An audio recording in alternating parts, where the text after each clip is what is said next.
Good morning, class 8. How are you? Everybody is fine and safe at home. I know everybody is studying also very well. And whatever queries are there, you are asking also and clarifying your queries. Because question was there, ma'am, why you are not giving the question answer of class chapter 4? Because it is still going on. We are still on the fourth chapter only. I have not finished the fourth chapter. It is still, the chapters are left. Still some things, some main topics are there to explain. Further I will explain some one of the languages also, so it will take time. Girls, have patience so that I can explain all the things. Don't get overexcited for the chapters. So the fourth chapter is going on, it's not completed. So just go through the videos, each and every video very carefully, so that you can understand. Because if one of the video missed out, you will not understand the another video until and unless you are not seeing the previous video. So girls, see each and every video. 5 parts are there already. I've given you 5 parts, and all the 5 videos I've explained half of the chapters. And next others videos, coming up videos, we will explain the rest of the part of the chapter. Thus a common question was there in the questionnaire that, ma'am, we have not understood the less than equal to and greater than equal to. Okay, less than equal to, it is a relational operator. We are relating two numbers together. Like we relate, जैसे हम relate कर रहे हैं एक number को दूसरे number से, if it is greater और इट इज़ लेस, तो वैसे ही ग्रेटर देन इक्वल टू में हो जाता है कि अगर ये नंबर, मान लीजिए हम a की वैल्यू 10 देते हैं, 10 की value is greater than equal to जो भी है b की वैल्यू के, अगर b की वैल्यू 10 है तो वो इक्वल टू होगा लेस देन इक्वल टू में। अगर 10 है, b की वैल्यू अगर 10 है तो वो इक्वल होगा। अगर b की वैल्यू 11 है तो ये 10 इससे लेस होगा। ठीक है, तो ये प्रूफ हो गया। a is less than equal to b, यही है ना, a is less than equal to b। तो अगर a की वैल्यू हम 10 लेते हैं और b की वैल्यू भी अगर हम 10 लेते हैं तो इक्वल टू प्रूफ हो गया। और अगर ये 11 है तो वो 10 लेस है, ये भी प्रूफ हो गया। इसका मतलब a is less than equal to b, अगर हम कोई भी वैल्यू लेते हैं तो ऐसे प्रूफ करते हैं इसको। वैसे ही इसमें भी हो गया, अगर हम इसकी वैल्यू 10 लेते हैं, अगेन हम 10 ले रहे हैं, ग्रेटर देन इक्वल टू, अगर इसकी वैल्यू फिर 10 है तो ये इक्वल टू वैल्यू प्रूफ हो गया और ग्रेटर देन फॉल्स हो गया। लेकिन अगर ये 9 है तो ये भी प्रूफ हो गया कि ये 10 तो 9 से ग्रेटर है। ठीक है, तो a is greater than equal to b। Equal to और ग्रेटर, या तो वो उससे बड़ा होगा या उसके बराबर होगा। तो अगर वैल्यू सेम है तो बराबर होगा, अगर वैल्यू उससे ज़्यादा है तो या तो लेस देन होगा या तो ग्रेटर देन होगा। समझ में आया इसमें? Okay, again if again you are having the problem, then you are free to ask. Okay, let's move to the next part of this chapter. This is assignment operator. Assign, when we are giving a value to the variable, we are assigning a value to the variable, that is called assignment operator.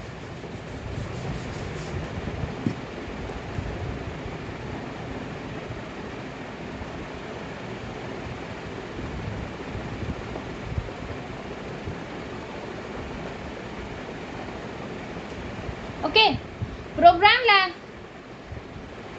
when we are giving a value, when we are variable is equal to expression,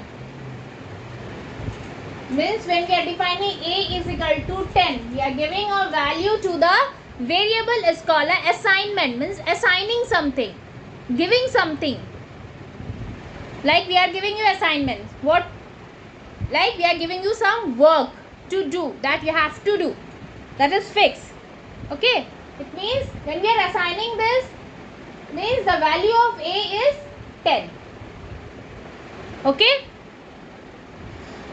assignment operator मतलब किसी चीज़ को देना, कोई work देना, कोई value देना। जब हम वेरिएबल का एक्सप्रेशन देते हैं, वेरिएबल की वैल्यू देते हैं, उसको कहते हैं असाइनमेंट ऑपरेटर। जैसे a = 10, हम a की वैल्यू 10 दे रहे हैं।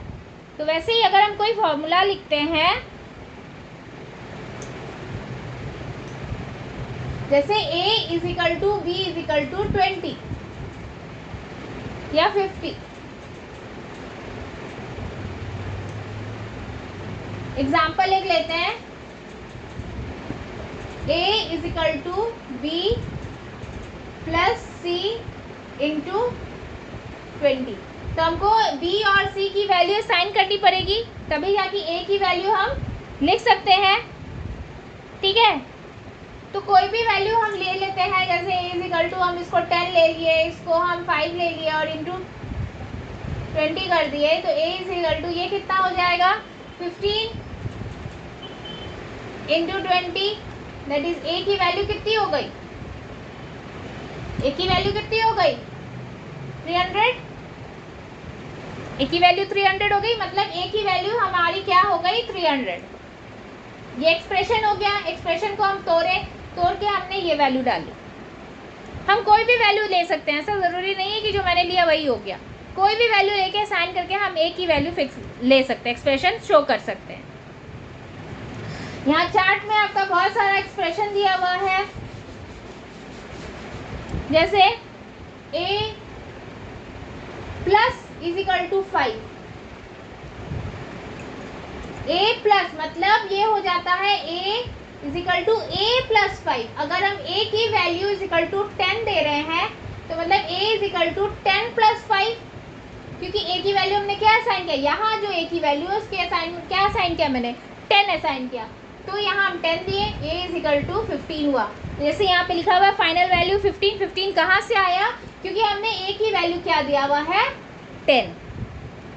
ठीक है, वैसे b = b - 10 दिया हुआ है, b - 10, मतलब यहाँ हम दे रहे हैं b = b - 10। ठीक है, तो यहाँ हम b की वैल्यू 20 दे रहे हैं। ठीक है, b की वैल्यू क्या हमने असाइन किया है 20, तो b = इसकी वैल्यू कितनी है 20, तो 20 - 10 दैट इज 10, मतलब अब b की वैल्यू क्या हो गई 10। b - 10, 10 कहाँ से आया, ऐसे आया, b - = 10, मतलब b = b - 10। तो b की वैल्यू हमने असाइन किया 20, तो 20 - 10 = 10। तो आया, इसकी ये प्रूफ हो गया, वो भी प्रूफ हुआ, a + = 10, तो a = a + 10। ठीक है, वैसे ही एक और वैल्यू है,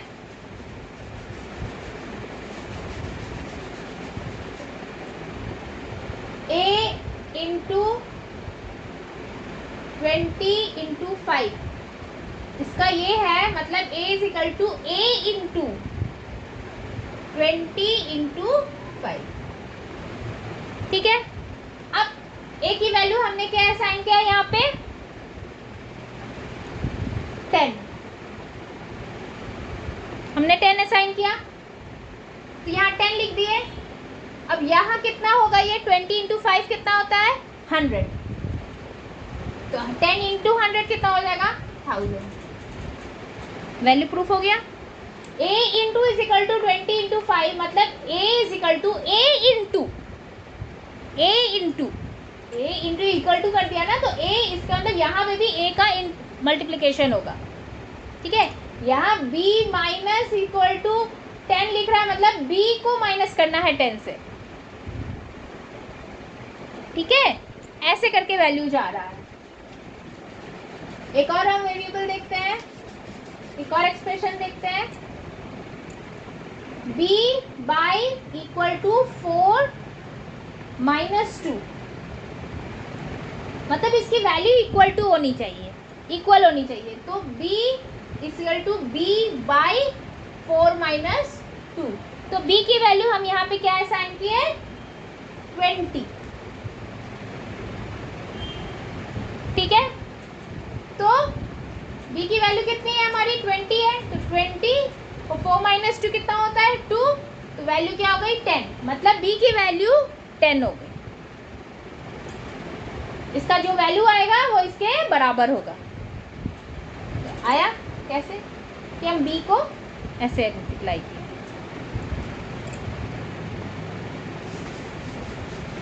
इस तरह से सभी कैलकुलेशंस होंगे। इसी को कहते हैं असाइनमेंट ऑपरेटर। जब हम किसी वेरिएबल को उसका वैल्यू दे के एक्सप्लेन करते हैं उसको असाइनमेंट ऑपरेटर कहते हैं। नेक्स्ट आता है कंपाइलिंग एंड एग्जीक्यूटिंग। कंपाइलिंग मतलब अरेंज करना, उसको कंपाइल करना, एक साथ लाना, सारे वैल्यूज को एक साथ लाना और फिर उसको एग्जीक्यूट मतलब उसको वर्क में डालना। ठीक है, इसी को कहते हैं compiling and executing. Compiling is a process of changing the human readables code into machine code. बताए थे हमारे 2 ट्रांसलेटर्स होते हैं, इंटरप्रेटर और कंपाइलर। तो कंपाइलर क्या करता है, मशीन हाई लेवल लैंग्वेज को मशीन लैंग्वेज में कन्वर्ट करता है। तो वैसे ही जब हम ह्यूमन जो भी इंस्ट्रक्शंस देते हैं वो हाई लेवल लैंग्वेज में होते हैं और उसी को ट्रांसलेट करता है मशीन कोड में, प्रोसेस करने मतलब कलेक्ट कर रहे हैं, हम उसको कंपाइल कर रहे हैं। उसके बाद उसी प्रोसेस को एग्जीक्यूट करेंगे और हमें एक मीनिंगफुल इंफॉर्मेशन मिलता है। We use compiler which is process that takes input from the user and transfer this code into a machine language. For processing again, after receiving the result, compiler converted this back to the human variable. एक बार compile करने के बाद जब process हो जाता है, जब ये काम हो जाता है, जब उसने कैलकुलेट कर लिया अपने मशीन कोड में, तब उसको फिर वो ट्रांसलेट करता है कंपाइलर से ही machine to high level language, ताकि हमें जो इंफॉर्मेशन मिले वो हाई लेवल लैंग्वेज में और मीनिंगफुल इंफॉर्मेशन मिले। समझ में आया? तो now the user can check the result for program code. If there is any error the program then the compiler will point out the error for making in modification.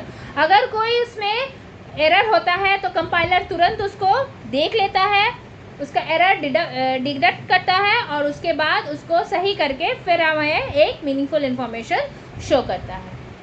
Debugging हमने बताया था, debugging मतलब removing the error. तो compiler क्या करता है, पहले input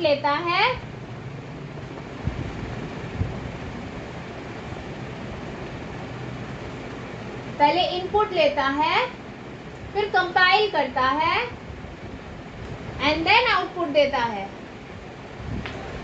ये जब इनपुट दे रहा है तब ये किस में है, हाई लेवल लैंग्वेज में, है ना। जब ये इनपुट दे रहा है तो ये किस में है, हाई लेवल लैंग्वेज में। तब ये कन्वर्ट करता है, ये यहाँ मशीन लैंग्वेज में हो जाता है और फिर जब ये आउटपुट देता है तो फिर ये हाई लेवल लैंग्वेज में हो जाता है। ठीक है, समझ में आया?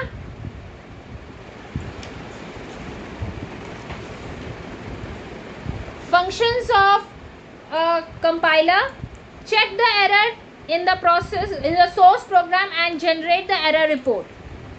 Check the error और फिर generate the error.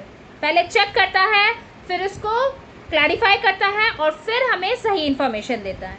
Next, every programming language has different compilers. हर एक का अलग अलग अपना कंपाइलर होता है, कोई एक कंपाइलर से काम नहीं करता है। डिफरेंट प्रोग्राम के लिए डिफरेंट कंपाइलर यूज होता है। Without compilation no program written in a program language can be execute. Compiler के बगैर कोई भी प्रोग्राम एग्जीक्यूट नहीं करता है, क्योंकि मशीन को अपने लैंग्वेज में भी कन्वर्ट करना होता है। आपने इंस्ट्रक्शन दे दिया लेकिन कंप्यूटर को समझ में नहीं आया जब तक वो अपने लैंग्वेज में उसको ट्रांसलेट नहीं कर लेता। आपने इंस्ट्रक्शन दिया, उसने कंपाइल किया, अपने लैंग्वेज में कन्वर्ट किया, प्रोसेस किया and then give us the information again translating it. Okay, then after compilation only the program in machine language is loaded into the memory for execution. Compiler machine language में उसको memory में store करता है और तब उसको execute करता है। ऐसे एग्जीक्यूट है, पहले वो स्टोर कर लेता है, उसके बाद उसको एग्जीक्यूट करता है। मैंने पहले ही बताया कि कंपाइलर पूरे एक साथ सबको कन्वर्ट करता है, इंटरप्रेटर की तरह नहीं लाइन बाय लाइन करता है, वो पूरा एक साथ कन्वर्ट करता है। तो पहले वो स्टोर करता है, स्टोर करके उसके बाद उसको पूरा कन्वर्ट करता है। कन्वर्ट करने के बाद उसको इन्फॉर्मेशन देता है, मीनिंगफुल इन्फॉर्मेशन ट्रांसलेशन के बाद। During execution the source program is firstly loaded. Source program जिससे हम काम कर रहे हैं उसको पहले लोड करना होता है कि किससे हम काम कर रहे हैं, किस प्रोग्रामिंग लैंग्वेजेस से हम काम कर रहे हैं। ठीक है, ये देखना बहुत ज़रूरी होता है। जिस प्रोग्रामिंग लैंग्वेजेस हम करते हैं उसको लोड करना ज़रूरी होता है, उसके बाद ही हम वो काम आगे बढ़ाते हैं। Loaded into the memory and then the user interacts the generate operators. ठीक है, इतने दूर समझ में आया? Today we stop here.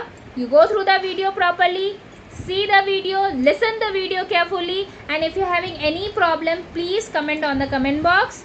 Okay, so thank you girls. Stay home, stay safe. Good day.